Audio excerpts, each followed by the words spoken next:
A continuación, le damos la palabra a Gustavo Moreno de ITEC con el trabajo Clasificación automática de cartas dinamométricas. Adelante, Gustavo. Hola, buenos días. Ahí les comparto.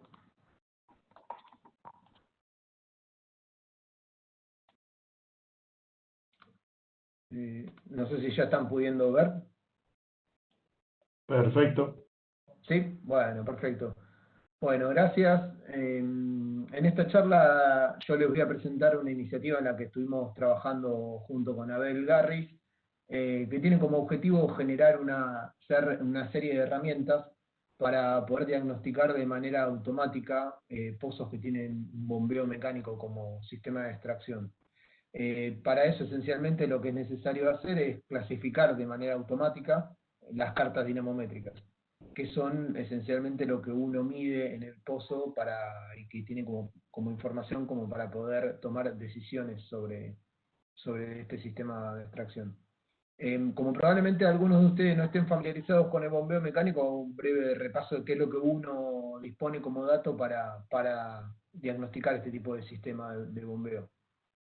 En el bombeo mecánico, básicamente lo que uno hace es medir en superficie lo que se conoce como carta dinamométrica de superficie, que es esencialmente un diagrama de fuerza y posición con el tiempo como parámetro. Con esa carta de superficie, que de alguna manera lo que hace es medir los esfuerzos sobre este sistema de bombeo, lo que se hace es propagar esa información a fondo. Si el sistema fuera perfectamente rígido, lo que yo mido en superficie es exactamente lo que está pasando en fondo. O sea, la fuerza que hago sobre esa sarta de bombeo es la misma que la que está haciendo la bomba en el fondo, y por lo tanto habría transmisión de información perfecta. Pero en realidad eso no es así, sino que uno lo que tiene que hacer es propagar los esfuerzos elásticos, porque la sarta, al ser tan larga, se comporta básicamente como un resorte, ¿no? Como un sistema elástico muy largo. Así que hay que resolver una ecuación de ondas con disipación. Esto los controladores de pozos, o sea, la instrucción de los pozos con bombeo mecánico, ya lo hacen de fábrica, digamos. Así que uno puede tomar como dato original la carta de fondo, o sea, lo que está pasando con ese pozo, lo que está pasando, digamos, con ese diagrama de fuerza para interpretar lo que le pasa al pozo en el fondo. O sea que podemos pensar que el punto de partida para esto, para el diagnóstico, es la carta de fondo. Esto tiene algunos problemas adicionales porque en realidad los controladores tienen, digamos, sus limitaciones, pero bueno, voy a asumir que ese problema no es significativo en estos pozos. Para los pozos verticales es bastante cierta esta afirmación. Entonces, ¿qué pasa? Dada la carta de fondo, uno lo que puede hacer, o sea, lo que le da la carta de fondo es justamente los esfuerzos que está haciendo la bomba, puede empezar a interpretar qué problemas tiene el pozo. Por ejemplo, acá, uno, digamos, un ingeniero de producción experto va a decir, esto es claramente un golpe de fluido. ¿Por qué? Porque cuando uno va leyendo la carta, básicamente lo que ve es en qué momento se abren y se cierran las válvulas, y con eso se puede interpretar justamente que en este caso, cuando está bajando la válvula móvil no se abre, cuando está bajando el émbolo le pega directamente al fluido, y ahí es que se genera la apertura. Entonces, ¿qué pasa? Hay un montón de tipos de modos de operación o fallas características de este sistema que están en los libros directamente, ¿no? O sea, en los libros básicos de ingeniería de producción. O sea, si uno tiene la carta de fondo, puede, digamos, encontrar de qué manera está operando al pozo, o qué falla posiblemente pueda tener en el fondo, comparando directamente las formas. Entonces, en principio uno diría, listo, comparo la forma de la carta y con eso tengo la clasificación de esa carta, y por ende tengo ese diagnóstico del pozo. Entonces nosotros tuvimos que hacer este tipo de cosas en dos, si se quiere, sistemas diferentes, que son los siguientes. Por un lado, uno en el cual no hay mucha limitación de cómputo, que es correr algún algoritmo justamente de clasificación en un servidor, donde llegan los datos de telemetría de IPF, se procesan esos datos para poder obtener un tag de esa carta, y con eso generar ese diagnóstico automático, poder decirle a los ingenieros de producción que busquen un string que tiene directamente el tag, sería por ejemplo golpe fluido. Y por otro lado, tuvimos que resolver este tipo de problema en sistemas que tienen una capacidad de cómputo mucho más reducida. En este caso, bueno, es parte también un proyecto interno de ITEC, en el cual se hizo un desarrollo completo de un sistema de monitoreo. Ahí tratamos de montar justamente estos modelos de inferencia, pero la diferencia con un servidor es que uno ahí no tiene una PC, tiene un microcontrolador con capacidades mucho más acotadas, del orden de 10.000 veces menos memoria RAM, capacidad de cómputo y demás. Y por lo tanto hay que sintonizar muy bien el tipo de diagnóstico, o el tipo de algoritmo de diagnóstico que uno hace. Así que les voy a comentar un poco qué tipo de problemas nos encontramos al tratar de resolver uno y otro esquema de inferencia. Entonces, perdón, como les decía, si uno va al problema este de clasificación de cartas, en principio puede decir, esto es muy sencillo, simplemente lo que tengo que hacer es clasificar imágenes, ¿no? O sea, primer orden, uno diría, esto es un simple problema de clasificación de imágenes. Tomo digamos, la carta de fondo, la comparo con las cartas eventualmente tagueadas por alguien, y veo con algún método de aprendizaje supervisado qué es lo que mejor le queda. El primer problema que nos encontramos fue que no teníamos esa base tagueada a priori, entonces no había con qué entrenar un modelo. Y el segundo problema es que van a encontrar probablemente mucha literatura respecto de esto, de cómo hacer para armar sistemitas de clasificación de cartas.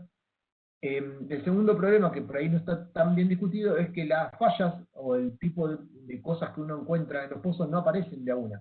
Pasan cosas como esto. O sea, uno tiene que estar listo como para poder etiquetar diferentes cosas en la misma carta. O sea, no es que solo me aparece un golpe fluido suelto, sino que aparece el golpe fluido mezclado con, por ejemplo, en este caso, un golpe de bomba. Así que eso hace que los diagnósticos no sean tan sencillos de implementar. Entonces, para resolver este problema usamos métodos convencionales, pero tuvimos que combinarlos con algunos esquemas de segmentación, para poder ir cortando la carta y darnos cuenta en cada sector qué es lo que le estaba pasando. Y por lo tanto no pudimos aplicar, digamos, de manera directa las cosas que uno encuentra en la literatura, sino que tuvimos que combinar algunas de estas. Entonces, ¿qué pasa? Este sistemita, digamos, si uno lo optimiza bien, las primeras pruebas siempre uno las puede hacer en Python y está bastante bien. Después, cuando uno quiere optimizar las cosas y tiene demasiadas cachos digamos, de librerías pegadas, dejan de funcionar tan rápido, capaz. Nosotros en general hacemos un maquetado en Python y después lo pasamos a C para poder optimizar la performance del código. Eso es esencialmente lo que hicimos y lo montamos luego en la plataforma de visualización de datos de YPF, que es IAP. O sea, esto es una iniciativa dentro de Yacimiento Digital de YPF, en la cual nosotros colaboramos con el algoritmo, y los compañeros de Yacimiento Digital están en toda la parte de tomar los datos de la escala y hacerlos accesibles a la operación. Entonces, por ejemplo, cuando uno lo corre en IAP esto, simplemente lo que va a encontrar es, además de las cartas de fondo, un diagnóstico, un tag que le va a permitir ver qué es lo que está pasando. En este caso sería, por ejemplo, bomba llena. Uno puede ir analizando diferentes casos y va a encontrar siempre el tag que eventualmente uno puede ir a otro panel y usarlo, ese tag, digamos, cuando uno ya le agarra confianza a este sistema, usar ese tag para priorizar o administrar las acciones que uno va a tomar en los pozos, ¿no? O sea, no es necesario estar monitoreando todos al mismo tiempo, sino que uno puede listar el tipo de problema y entonces analizar los pozos directamente en detalle. Uno de los puntos importantes a tener en cuenta, que justamente se ve en este caso, es que el algoritmo, que fue lo que implementamos, tiene que ser relativamente robusto frente a ruido. Las cartas en general no vienen muy limpias porque o bien hay a veces problemas de carga de datos, o a veces hay problemas incluso con la medición, o cosas que se van por fuera del modelo de propagación de esfuerzos. Y por lo tanto no vienen perfectamente limpias. Así que una cosa a tener en cuenta justamente es que el método que uno le monte tiene que ser robusto frente a ruido. Bueno, como les decía, después uno puede ir analizando casos y va a poder obtener directamente casos donde hay un tag o múltiples tags, ¿sí? Este es un caso típico donde uno tiene una pérdida de válvula y un golpe de bomba en el punto muerto inferior, o volviendo al caso que les había mostrado, uno puede obtener de vuelta el golpe en fondo y demás. ¿Qué pasa? Después lo que hicimos, como les decía, al principio no contábamos con una base etiquetada a mano, así que tuvimos que hacer ahí algunos trucos para poder armar una especie de base sintética. Así que lo que hicimos fue hacer eso sobre una muestra gigante y después analizar pozo a pozo, en varios pozos del orden de unos 250, a detalle con un ingeniero de producción experto para ver cómo performaba este método. Esencialmente este fue el resultado que obtuvimos. O sea, uno encontraba que del orden del 75% más de los casos estaban bien, incluso cuando tenía múltiples tags. Había del orden de un 10% donde fallaba totalmente el diagnóstico, y en un porcentaje relativamente menor, uno tenía que el tag principal estaba bien puesto, pero algún otro o le faltaba o le sobraba. Le faltaba o le sobraba algún tag, digamos, de falla o de modo de operación. Entonces esto nos permitió, justamente hicimos después un drill down sobre estos pozos donde estaban fallando y empezamos a analizar en detalle qué es lo que estaba pasando. Entonces empezamos a encontrar cosas de este estilo que después terminó disparando otro proyecto, pero cuando uno tiene, por ejemplo, casos así, uno puede ver una pérdida de válvula móvil, típicamente, de vuelta. Esto sería obvio para un ingeniero de producción quizás. Pero ¿qué pasa? El algoritmo, lo que nos dimos cuenta es que se estaba confundiendo casos, pero en realidad no eran tan evidentes como este de acá. Cuando uno lo mira acá, la forma de la carta típicamente para la rama superior, digamos, parecería como una pérdida de válvula móvil. Pero en realidad lo que está pasando es que este pozo tiene una desviación importante y hay fricción. La fricción lo que hace es que la carta esa de fondo que te entrega el controlador esté mal calculada directamente. O sea, los controladores de pozo funcionan dándote esa solución que les comentaba de la ecuación de onda con disipación para un pozo vertical. Si uno tiene un pozo desviado, el controlador no lo tiene en cuenta. Y por lo tanto, la carta de fondo estaba mal calculada. Bueno, entonces, claramente, como uno imputeaba un dato erróneo, el algoritmo esencialmente te dice una cosa que no es. Así que bueno, ese es el tipo de problema que fue después el que nos permitió continuar con el refinamiento de esto. Pero como que el orden 1 ya funcionó bastante bien, así que ahora estamos trabajando en este tema de refinamientos, digamos, del algoritmo sobre server.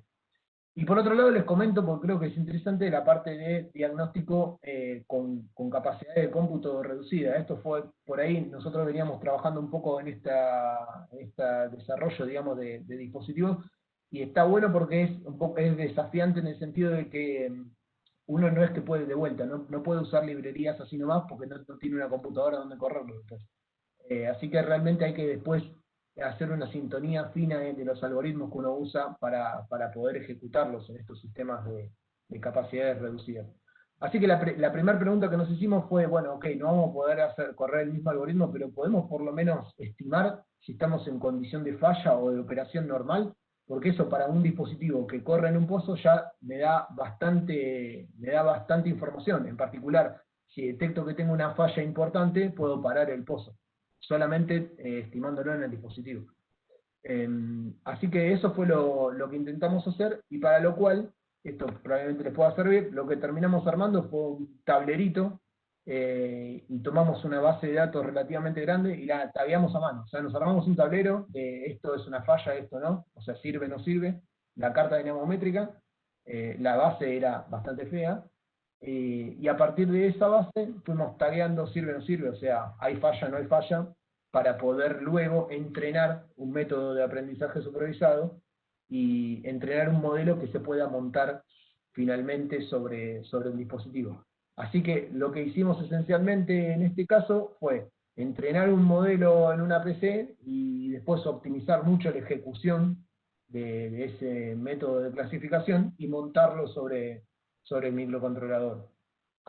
Entonces uno obtiene cosas como esta, digamos. O sea, uno tiene que la clasificación en el sentido de puesta a mano era normal y la inferencia del modelo es normal. En este caso también, o sea, un golpe de fluido sería un comportamiento normal, no está asociado a una falla, sino que es un modo de operación.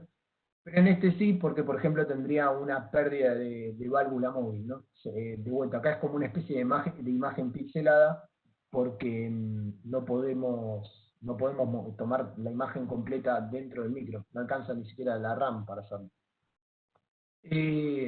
Orden de magnitud, como para que tengan una idea, uno puede tener una performance del orden de un 10% aproximadamente de error. Perdón. Esta es básicamente la matriz de confusión de este sistema que estuvimos entrenando. Eventualmente eso se puede mejorar. De vuelta, lo que hicimos nosotros no fue totalmente exhaustivo. Esto depende bastante de la base que uno use para entrenar. Acá no lo estoy poniendo, pero si uno lo parte en train y test, aproximadamente dejando un 30% de los datos de la base para hacer el testeo, no cambia demasiado la performance. Esto funcionaba de manera bastante robusta. Así que como conclusión de esta iniciativa, esencialmente lo que les quería transmitir es que se pueden combinar bastante de las técnicas que están dando vuelta por ahí, pero dependiendo por ahí del caso, quizás ustedes tienen cartas mucho más limpias. Hay que tener cuidado porque eventualmente uno tiene que segmentar antes de clasificar para poder ir acumulando estas etiquetas de fallo o de modo de operación diferente.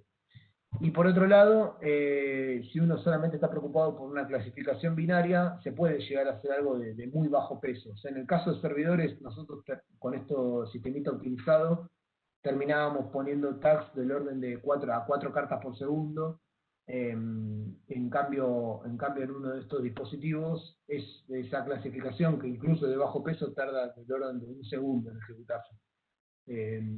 Así que nada, hay que tener bastante cuidado si uno lo quiere hacer en un entorno de capacidades reducidas. Así que bueno, eso es todo. Quedo atento a las preguntas.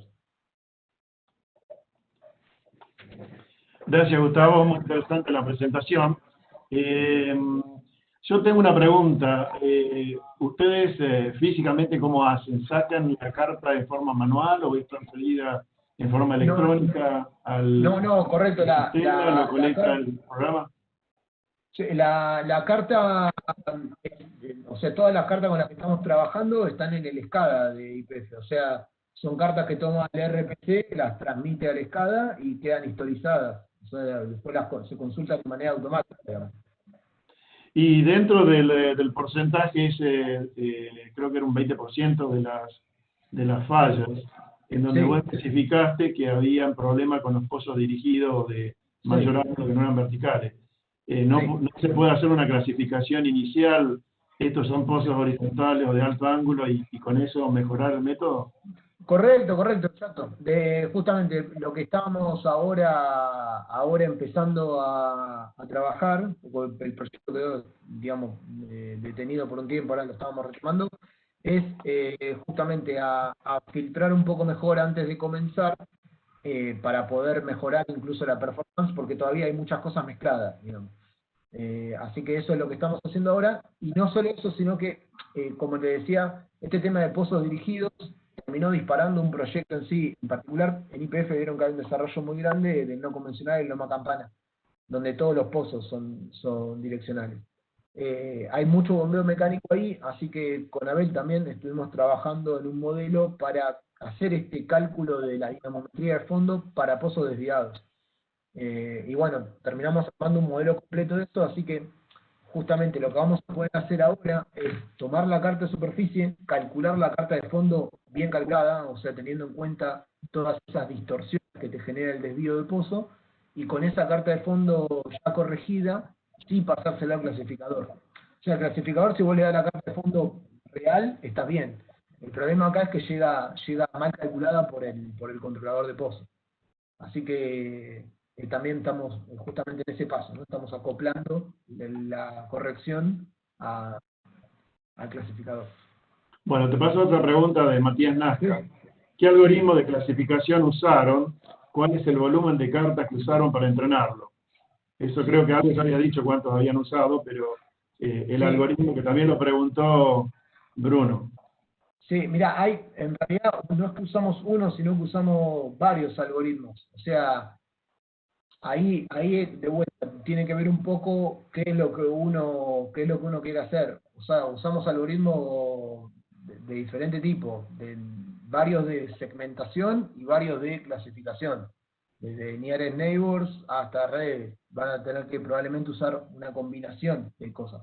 No le puedo decir exactamente digamos, cómo los concatenamos, pero tuvimos que usar muchas técnicas juntas para poder terminar haciendo una segmentación y clasificación exitosa.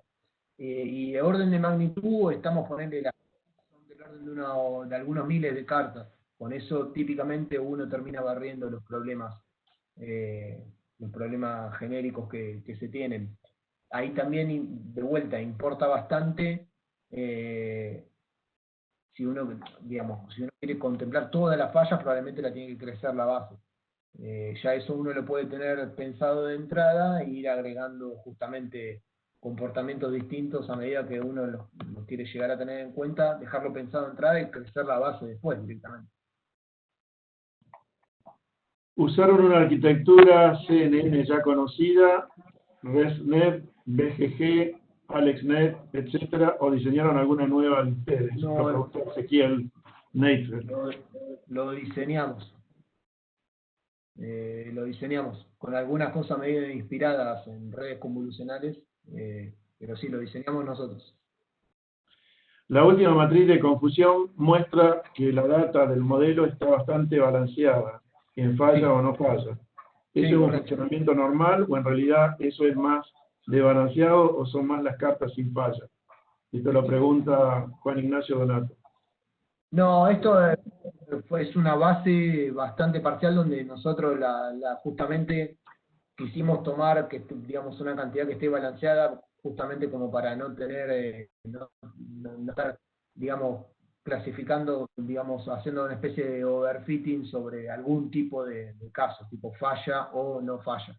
Así que tratamos de balancear eso como para que la clasificación funcione bien en los dos casos. Pero no es que sea el caso genérico de la compañía que tener mitad fallando y mitad no fallando, digamos, obviamente.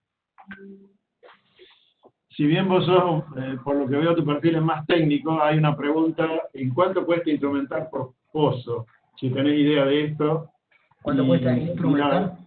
Instrumentar por pozo, Sí. o instrumentar cada pozo. Sí. Y te agrego un poquito más, ¿han visto alguna ventaja económica desde que empezaron a aplicar medible, desde que empezaron a aplicar esta metodología? Sí, voy a la primera, desde el punto de vista de instrumentación, depende qué es lo que uno quiere hacer. Si uno quiere tener un controlador de pozo, bueno, nada, eso hay valores comerciales para un controlador y muchas veces depende del contrato que genere la compañía, ¿no? O sea, a qué precio puedan negociar. Nosotros la iniciativa esta del IDIN está pensada justamente para optimizar los costos de instrumentación a nivel monitoreo. En eso, eventualmente no se pueden contactar la empresa que ahora es la licenciataria de esa tecnología. Yo creo que el instrumento estaba alrededor de unos $3.500, una cosa así, y eso contempla la medición y envío de datos hasta un nodo. Así que bueno, eventualmente se puede contactar a la compañía que lo hace, que es Exemis, para la parte de instrumentación. El costo específico lo tendrían que ver con ellos, pero el orden de magnitud es ese, y es bastante más bajo que un controlador completo, digamos. O sea, si uno quiere solo monitorear, se puede hacer mucho más económico. Lo que motivó ese proyecto, el proyecto de desarrollo del IDIN fue justamente eso, ¿no? Optimizar costos. Y vos me hacías otra pregunta que era, el tema de la tangibilidad, digamos, de los resultados. Viste, es medio difícil de desacoplar. Es una herramienta que se usa, pero no te puedo decir, por haber implementado esto ganamos tantos miles. Es una herramienta que se usa y que es es una guía justamente para poder priorizar los problemas que uno tiene que atender, ¿no? O sea, para que se den una idea, en una sala de monitoreo, o un ingeniero de producción que está en la parte de monitoreo puede tener que estar mirando del orden de unos 300 pozos por día. Entonces, estar viendo detalladamente esos 300 pozos es bastante complicado, ¿no? Le llevaría capaz todo el día. Justamente el objetivo de esto es hacer un screening rápido y poder tener mejor usadas las horas de esa persona, ¿no? O sea, en el mejor de los casos, poder automatizarle, poner un punto rojo sobre los problemas importantes que tiene que atender. Ok, gracias Gustavo. Mirá, en el panel vas a ver las preguntas que quedan, te invito a que las vayas contestando, Vale, y ya nos hemos pasado un minuto de la próxima presentación. Muy buena la presentación, te agradecemos, y bueno, vamos a seguir con las presentaciones